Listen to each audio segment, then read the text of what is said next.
तो भाई एमसीयू में मेफिस्टो के फ्यूचर से लेकर मून नाइट के सीजन 2 की प्लॉट लाइन तक, हेनरी कैविल के डीसी स्टूडियोज में रिटर्न से लेकर जेम्स गन के डीसीयू के रिगार्डिंग मेगा प्लान तक, और फैंटास्टिक फोर की नई रिपोर्ट से लेकर बियॉन्ड द स्पाइडरवर्स की delay and Spiderman brand new day की शूटिंग तक काफी सारी मेजर अपडेट्स हैं आज के इस कॉमिकास्ट 360 के एपिसोड में। तो भाई देर किस बात की, शुरू करते हैं आज का ये शो। हेलो गाइज, मेरा नाम है अभिषेक और आप देख रहे हैं nerdy inside and this is the Comicast 360 episode number 52। So let's begin the show.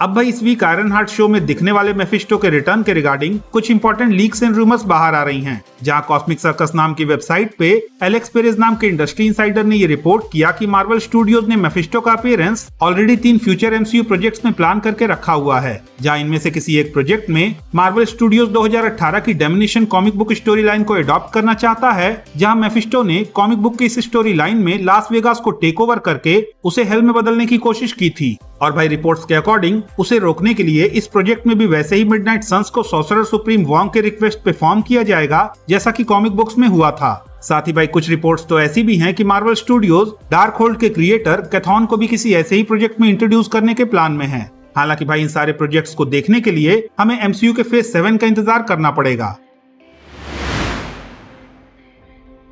अब भाई मिडनाइट सन्स की टीम में मून नाइट का हमेशा से ही एक काफी इंपॉर्टेंट रोल रहा है, और भाई क्योंकि Marvel Studios already Midnight Sons को जल्द से जल्द एमसीयू में इंट्रोड्यूस कराना चाहता है, तो बस उसी प्रोसेस में आगे बढ़ते हुए रिसेंटली आ रही रिपोर्ट्स के अकॉर्डिंग मार्वल स्टूडियोज ने मून नाइट के सीजन 2 पे भी काम करना स्टार्ट कर दिया है, जहां अगर कुछ लीक्स की माने तो सीरीज की स्टोरी मार्क स्पेक्टर और उसकी ऑल्टर पर्सनालिटी स्टीवन ग्रांट को एक ऐसी मिस्ट्री को सॉल्व करने के लिए फोर्स करेगी, जिसे सॉल्व करने के प्रोसेस में अल्टीमेटली इन दोनों का सामना इनकी थर्ड ऑल्टर पर्सनालिटी जेक लॉकली से होगा। हालांकि भाई ये सीरीज एट प्रेजेंट अपनी अर्ली डेवलपमेंट स्टेज में है, तो इन फ्यूचर इसके प्लॉट लाइन में भी काफी सारे चेंजेस हो सकते हैं। तो भाई अब अगर बात करें इस वीक रिलीज होने वाली फैंटास्टिक फोर फर्स्ट स्टेप्स की, तो रिसेंटली इस फिल्म की टेस्ट स्क्रीनिंग रखी गई, जहां ऑडियंस की तरफ से इस फिल्म को काफी ज्यादा पॉजिटिव रिव्यूज मिले हैं। साथ ही भाई रिपोर्ट्स के अकॉर्डिंग इस फिल्म में 2 पोस्ट क्रेडिट सीन्स हैं, जिनमें से एक तो बस ऐसे ही फन के लिए है, लेकिन दूसरा सीन एक तरह से एवेंजर्स डूम्सडे को सेटअप करता है। साथ ही भाई फिल्म के डायरेक्टर मैट शैकमैन ने यह भी कंफर्म किया कि वो पोस्ट क्रेडिट सीन जिसमें एवेंजर्स डूम्सडे को सेटअप किया गया है, उसे रूसो ब्रदर्स ने एवेंजर्स डूम्सडे के प्रोडक्शन स्टार्ट होने के साथ ही शूट कर लिया था। हालांकि भाई ये फिल्म और ये post credit scene Avengers Doomsday और सीक्रेट वॉर्स के लिए किस लेवल की हाइप जनरेट कर पाते हैं, वेल उसके बारे में इस वीक हमें पता चली जाएगा।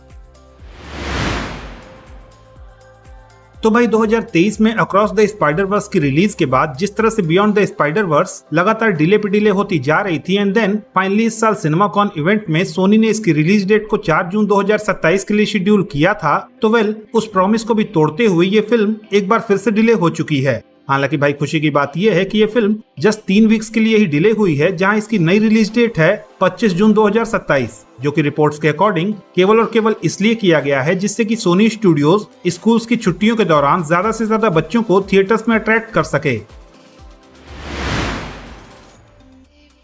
तो भाई रिसेंटली जेम्स गन ने हेनरी कैविल के रिगार्डिंग बात करते हुए एक इंटरव्यू में ये रिवील किया कि भले ही हेनरी कैविल उनके अंडर इस नए डीसीयू में सुपरमैन का रोल प्ले नहीं कर रहे, पर स्टिल वो हेनरी कैविल के साथ इस नए डीसीयू में काम करना चाहते हैं। और भाई बस इतना कहने की देरी थी कि हेनरी कैविल के फैंस ने हेनरी कैविल के डीसीयू को एज बैटमैन ज्वाइन करने की पॉसिबिलिटीज को ऑनलाइन डिस्कस करना शुरू कर दिया। खैर इसके साथ ही जेम्स गन ने यह भी बताया कि जिस दिन उनकी डीसी स्टूडियोज को एज को सीईओ ज्वाइन करने की डील फाइनल हुई थी, उसी दिन डीसी वालों ने बिना उनसे कोई भी डिस्कशन किए हेनरी कैविल के सुपरमैन रिटर्न को अनाउंस कर दिया था, जिसके बाद जो भी मैस डीसीईयू में हुआ उसकी वजह से जेम्स गन को हेनरी कैविल के रिगार्डिंग अब भी बुरा फील होता है। हालांकि भाई अगर हेनरी कैविल की बात करें तो आई थिंक अब अगर उनको फिर से डीसी स्टूडियोज को वापस से ज्वाइन करने का ऑफर दिया जाएगा, तो वो इस बार 100% कंफर्म हुए बिना कोई भी स्टेप नहीं उठाने वाले।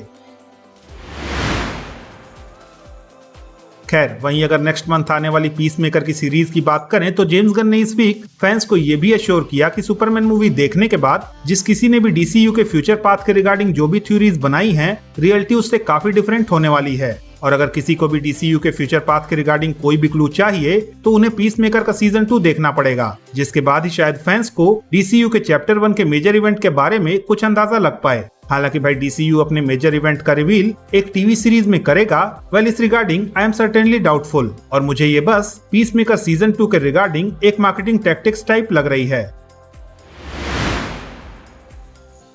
तो भाई इस वीक जहां एक तरफ विजन क्वेस्ट की शूटिंग का रैप अप हुआ, तो वहीं दूसरी तरफ विंसेंट डिनोफ्रियो की शूट के एंड होने के साथ ही डेयरडेविल बॉर्न अगेन के सीजन 2 की शूटिंग भी कंप्लीट हो गई एंड करेंटली ये दोनों ही सीरीज अपने अपने पोस्ट प्रोडक्शन स्टेट में एंटर कर चुकी हैं। लेकिन भाई जहां इन दोनों शोज की शूटिंग का रैप अप हुआ, वहीं मार्वल ने पनिशर के स्पेशल की शूटिंग को स्टार्ट करने के साथ साथ स्पाइडरमैन 4 यानी कि स्पाइडरमैन ब्रांड न्यू डे की शूटिंग को भी स्टार्ट कर दिया, जहां पे स्पाइडरमैन ब्रांड न्यू डे के रिगार्डिंग बात करते हुए टॉम हॉलैंड ने ये बताया कि अब की बार वो लोग पिछली स्पाइडरमैन मूवीज के कंपैरिजन में ग्रीन स्क्रीन का कम और लाइव लोकेशंस का ज्यादा यूज करेंगे, जिससे कि फिल्म में ऑथेंटिसिटी वाला फैक्टर और भी ज्यादा बढ़ाया जा सके।